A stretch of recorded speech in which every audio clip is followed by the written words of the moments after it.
ang magagaling ngayong araw dito sa Barangay 5 Panalo! Pero bago natin simulan ng 1v1, kamustahin muna natin ang ating mga players. Unahin ko na si Jack. Go! Ayan. Jack, ano ba pinagkakabala mo sa buhay? Ang pinagkakabalan ko po sa buhay bilang isang electrician sa construction, yon.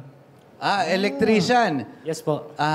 Ikaw ba madalas bang makuryente? Opo. Bakit mo nasabi? Bakit mo nasabi? Paano mo nasabi? Kasi po kasama po talaga sa trabaho namin yan. Kumpara po sa mga kusinero, lagi po rin sila napapasok sa paggawa ko ng kaldero. So ano pinakamatinding incident na nakuryente ka? Yung na-stun po ako. Talaga. Na ano? Na-stun po. Yung bali, na-shock po talaga ako. Na-shock ka talaga. Paano itsura? Yung pagkapit ko, One for the money, Ay, po. two for the show. Parang pakante. So, teka lang, bigyan mo nga kaming tip. Anong dapat mong gawin kapag ikaw nakuryente? Kasi, di ba, kapag na-ground ka, Totoo. ano dapat mong gawin? dapat pag halimbawa may nakikita po kayong tao na nag-ground tapos hindi po alam yung gagawin, pwede nyo po silang sipain. Bakit mo sisipain ang kukuryente na? Kawawa naman. Hindi, depende po kasi sa sitwasyon yun. Kung nasa ano naman po, Para lumayo doon sa kuryente. Wag mo hawakan kasi makukuryente Pahigop ka yun rin. Pahigop Kung ikaw naman yung nakukuryente, anong gagawin mo? Walang ibang tao. yun na lang po, nilalabanan na lang po namin yun kung paano namin makakabitaw. Yun. Kasi yung muscles mo nun, Oo, humihigpit. correct. So, bukod dyan, ano yung mga electrifying goals mo in life? Yeah. Yung. Thank you for the beautiful questions. Wow. Ayan, nice. Ngayon, nandito na ako sa TV5 sa Barangay 5 Panalo para sa mga kapatid natin sa nanonood dyan sa kanilang tahanan. Advice ko lang po kung halimbawa ay magkakaproblema po kayo sa mga ilaw, tapos sa mga equipment nyo po, much better po na tumawag po talaga kayo ng may alam.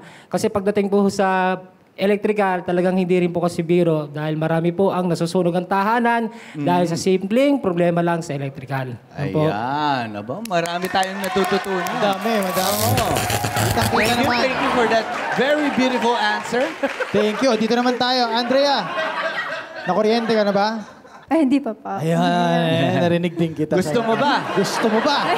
Kasi meron sa likod. Nag-aabang lang na makukuryente niya. Ano yan? Spark. Spark. Kapag yung first love mo, di ba? Parang may electricity. Ganun. Ano bang pinagkakabalan mo sa life? Ako po ay fitness instructor ng mga kagaya kong age. Like 19 to 24 years old. So pag 40 plus, hindi ka na pwedeng... Oo, di ba? Ano ba pinagkaiba? Wala pa yun sa pinag-aralan ko. Kasi... iba ba yun? Pag yes nandun? po. Tsaka sa lalaki, iba rin. Kasi, iba din. yeah, pang pa-sexy lang naman. Pero may alam ka naman kahit pa paano, Of course, pampasexy. opo. Halimbawa, si Kapal. Kapal. Yes. Ayan. Ano ba ang mga exercise na matuturo mo kay Kapal para hindi siya mahirapan? Ano ba kasi yung mga simple, basic na pwedeng gawin sa bahay? First po, kailangan mo po ng disiplina. Ngayon, wala ka kasing disiplina. Wala na. Pinagalitan ka tuloy ng bata. Tanda mo.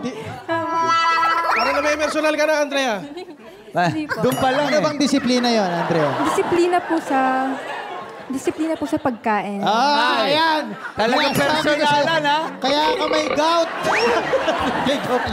Joke lang. Wala to. Pero wala to. Kats Jet, totoo yung sinasabi niya. Kasi totoo. malaking factor yung diet. Hindi lang yung puro exercise. Totoo naman. Yung kinakain mo yan. Kaya ikaw, ayusin mo yung Huwag mo disiplina. nang pagalitan. Pinagalitan na nga ni Andrea. Sorry. Tapos, Andrea, pag may disiplina na, Ayun, kapag may disiplina ka and...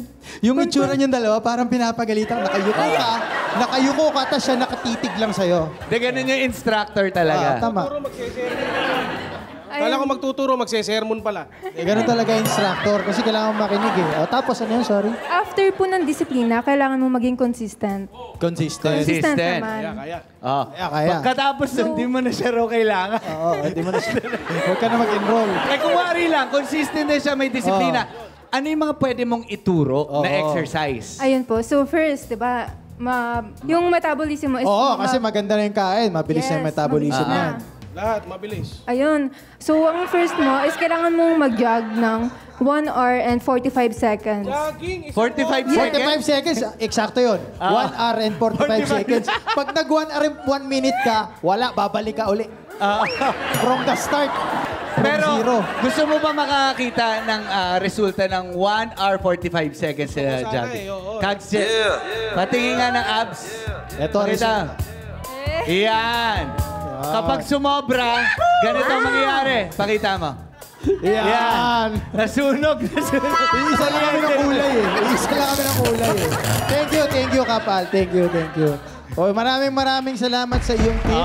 Pero maganda yan, tama yun, disiplina muna. Totoo yan. Good luck, Jack at Andrea. May the best player win. Sino ang tutuloy sa jackpot round? Magkakaalaman yan dito sa Parachute. At para sa discarded tips, at iba pa, Queen at SKKK, play nyo na yan. Get your head in the game at galingan mag-bounce para shoot! In this barang game, kailangan lang i-bounce sa floor ang bola para ma-shoot ito sa bucket na nakapatong sa ulo. Isang bola lang ang kailangan ma-shoot para manalo. Kaya, good luck mga kabarangay, shoot na! Mga kabarangay, kapag narinig nyo ang 5, barangay na! 1, 2, 3, 4, 5,000 pesos!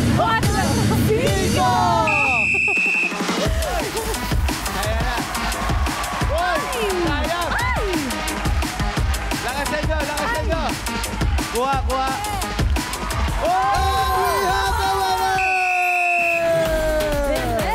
Grabe! Congratulations! Ang natirang matibay matapos ang palarong barangay ay walang iba kundi si Andrea! Nagamit ni Andrea yung mga fitness moves. Oo. Mga ganun. At para naman kay Jack, halika rito. Huwag ka mag-alala dahil mag-uuwi ka ng 1, 2, 3, 4, 5,000 pesos! Congratulations! At syempre, Andrea, dahil ikaw ang nanalo sa palarong barangay ngayong araw, meron kang 1, 2, 3, 4, 5, 6, 7, 8, 9, 10,000 pesos! Ngayon, Andrea, handa ka na bang humakot ng 100,000 pesos! Handa na! Yun! nanginginig pa? Diba? Handa na!